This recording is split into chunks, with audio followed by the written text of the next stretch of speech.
성장하고 성숙하는 것이 아니라 하나의 긴 여정 속에서 빚어지는 그러한 작품이라는 생각이 듭니다. 하나님의 살아계심도 알고 그분이 약속에 대해서 신실한 분이란 것도 알지만 눈앞에 펼쳐지는 상황과 형편이 하나님의 약속과는 너무도 거리가 멀게 계속해서 역행하여 멀어진다는 느낌이 들 때면 때로는 왠지 모르게 우리 안에 불신의 생각들이 불쑥불쑥 일어나기도 하고 지극히 인간적인 반응을 때때로 보이면서도 그것을 합리화하려는 연약한 우리들의 모습이 있다고 하는 것입니다. 하나님께서 아브라함에게 계속해서 후사에 대한 약속을 주셨지만 벌써 나이가 99세가 되어버렸고 사라의 경수도 끊진 지가 이미 몇 해가 되었습니다. 그런데 하나님께서는 오늘도 또 찾아오셔서 여상하게 아브라함에게 후사에 대한 말씀을 들려주신다고 하는 것입니다. 오늘 말씀을 통해서 우리들은 아브라함의 연약함과 그의 갈등의 일면을 우리는 엿보게 돼요. 오늘 본문을 통해서 보게 되는 아브라함의 모습이 무엇입니까? 첫째로는 하나님의 약속에 대해서 웃는 아브라함을 봅니다. 어제 새벽에 아브라함의 이름을 아브라함이라고 바꾸신 하나님께서는 오늘 그의 아내인 사라의 이름을 또 바꾸세요. 어떻게 바꾸십니까? 사라로 바꾸라고 말씀하십니다. 사라의 이름의 뜻은 집의 여주인이라고 하는 그런 뜻을 가지고 있는데 사라의 갖는 그 이름의 뜻은 민족의 어미, 열국의 어미라고 하는 그런 뜻입니다. 말 그대로 사라의 태로부터 열왕들이 일어나고 나라와 민족들이 일어나게 될 것을 축복하신 말씀입니다. 하나님께서 아브라함과 더불어서 사라를 택하고 또 부르신 이유는 단순히 저들만을 구원하시고 축복하시기 위해서 부른 것이 아니라 저들을 통해서 천하 만민들이 복을 얻도록 저들을 또한 구원과 축복의 통로로도 부르셨다고 하는 것입니다. 그래서 저들이 진정으로 이웃과 세상과 열방 가운데 복이 되기를 원하시고 그렇게 존귀하게 쓰임받기를 원하신다고 하는 거죠. 그런데 이 위대한 엄청난 하나님의 약속의 말씀을 듣고 있는 아브라함이 어떻게 반응을 해요?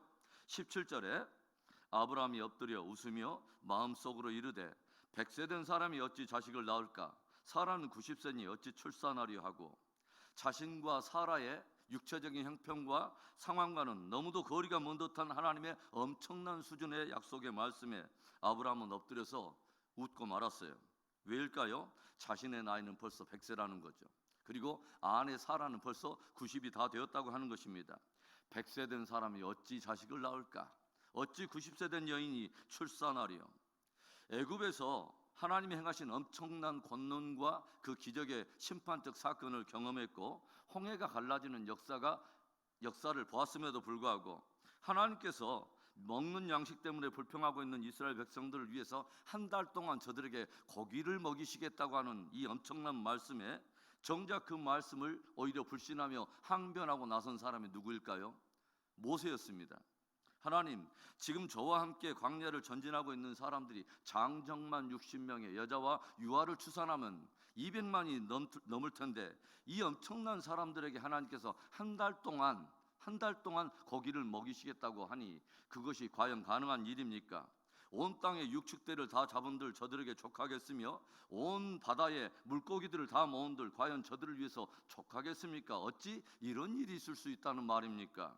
그때 하나님께서 하신 말씀이 뭐예요? 나 여호와의 팔이 짧아졌느냐? 나 여호와의 권능이 약해졌느냐? 나 여호와의 능력이 약해졌느냐? 책망하시죠. 그리고 주님은 지중해 그 연안의 외출하기 때들을 강력한 서풍을 통해서 몰아붙이시더니 이스라엘 백성들이 진을 치고 있는 바람 광야까지 80km의 그 거리를 매출하게 때를 몰아붙여가지고 2규빗 즉 1m의 높이에 하루길 24km의 거리와 면적에 가득 쌓아 올리셨습니다. 우리들은 하나님의 약속을 받을 때 그 약속을 하신 분이 어떤 분이며 그분의 권세와 능력이 어떠하며 얼마나 그분이 신실하신가를 더욱 주목하고 묵상해야 합니다. 환경과 상황을 보면서 하나님의 약속에 대해서 웃어버리는 자가 아니라 그분의 어떠하심을 묵상하며 더욱 그분을 경외하는 신실한 믿음이 있기를 주의 이름으로 축원합니다. 오늘 본문을 통해서 보게 되는 아브라함의 모습이 무엇입니까? 두 번째로는 약속의 대체물을 앞세우는 아브라함을 우리가 엿보게 돼요. 하나님께서 사라를 통해서 후사가 태어날 것이며 태어난 그 후사를 통해서 내가 언약을 맺으리라 라고 말씀을 하실 때 마음속으로 웃던 아브라함이 하나님 앞에서 무엇을 말해요? 18절에 아브라함이 이에 하나님께 아뢰되 이스마엘이나 하나님 앞에 살기를 원하나이다. 너는 열국의 아비가 되리라. 사라는 열국의 어미가 되리라. 그리고 너희 가운데 후사가 태어날 것이며 태어난 후사와 더불어 나는 영원한 언약을 맺으리라. 하나님께서 말씀을 들려주시는데 아브라함이 기껏 하나님 앞에 하는 말이 이스마엘이나 하나님 앞에 살기를 원하나이다. 여러분, 이스마엘이 누구예요? 하나님의 약속을 믿지 못하고 마음이 조급해진 아브라함과 사라가 이무적으로 의논하여 이 사라의 몸적인 하가를 통해서 이무적으로 만들어낸 약속의 대체물이라고 말할 수 있죠. 신앙생활을 하다 보면 하나님의 약속과는 상관없이 우리들이 이무적으로 내 생각대로 만들어낸 약속의 대체물들이 얼마나 많은지 모릅니다. 성경은 이스마엘을 종의 자녀라 또는 육체를 따라 난 자라고 말을 하고 이삭을 약속의 자녀라 성령을 따라 난 자라고 말을 합니다. 그런데 우리들이 역사를 통해서 보게 되는 것이 무엇입니까? 하나님의 약속과는 상관없이 육체를 따라 난 자들, 이스마엘과 그의 후손들, 그리고 약속을 따라 난 이삭과 그의 후손들 사이에 끊임없는 전쟁과 다툼이 일어난 것을 우리가 보지 않습니까? 저와 여러분의 신앙생활 가운데 육체를 따라 우리의 이무적으로 만들어낸 이스마엘의 열매가 아니라 진짜 하나님의 약속을 붙들고 성령을 따라 맺는 이삭의 열매가 풍성한 저와 여러분의 삶이 되기를 축원합니다.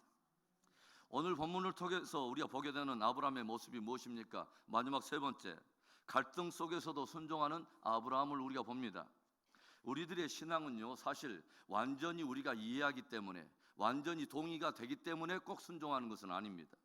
하나님은 하나님 수준에서 말씀하시고 우리는 우리 수준에서 이해하려고 하기 때문에 늘 믿음을 둘러싼 갈등이 있다고 하는 것이죠. 그런데 오늘 말씀을 보면 아브라함은 하나님의 명령을 따라 자기와 그 아들 이스마엘 또 그 집의 모든 남자들과 더불어서 기꺼이 할례를 행하는 것을 우리가 봅니다. 후사에 대한 일은 아직도 아브라함에게는 더욱더 확신이 필요한 일이지만 그 갈등 속에서도 아브라함은 하나님의 명령을 따라 순종하여 할례를 했다고 하는 것입니다. 여러분, 할례의 의미가 뭐라고 그랬죠?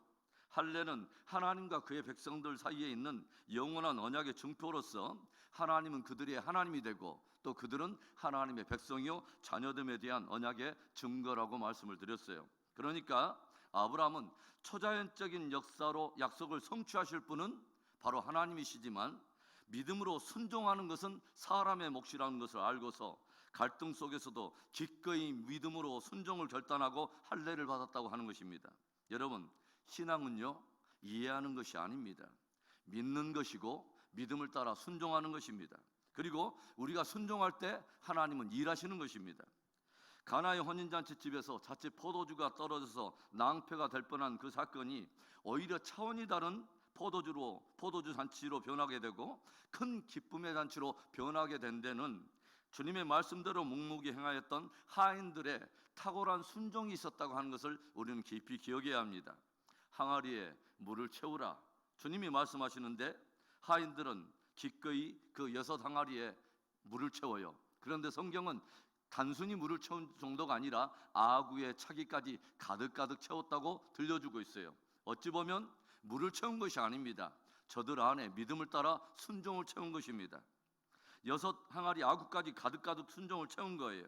그리고 주님이 이제는 그것을 떠다가 연회장에게 갖다 주라 명령하시는데 하인들은 묵묵히 그저 순종을 합니다. 그리고 연회장이 입에 들 때는 이미 물이 변하여 포도주가 되어 있었습니다. 여러분, 우리는 순종하고 하나님은 일하십니다. 아직 온전한 믿음은 아닐 수 있지만 내가 다 이해할 수 있는 것은 아니지만 연약한 갈등 속에서도 기꺼이 순종하게 되면 하나님은 하나님의 일을 행하시고 하나님의 역사를 펼치신다는 거예요. 그리고 우리가 그럴 때에 순종할 때 하나님이 역사하시는 그 하나님을 경험하게 된다고 하는 것입니다. 사랑하는 성도 여러분, 우리는 하나님의 약속을 받을 때 때때로는 웃기도 하고 때때로는 약속의 대체물을 만들어내고 그것을 앞세우기도 합니다. 그러나 이제는 약속하시는 하나님을 주목해야 합니다. 그리고 연약한 믿음일지라도 기꺼이 결단하며 순종의 행진을 해야 하는 것입니다. 바로 그때 우리는 주님의 약속을 신실하게 성취하시는 것을 보게 되고 주님의 역사를 보게 되며 능력과 기적을 맛보게 될 것입니다. 오늘도 이스마엘의 열매가 아니라 진실로 약속과 성령을 따라 이삭의 열매를 풍성하게 맺는 복된 저와 여러분의 하루가 되기를 주님의 이름으로 축복합니다.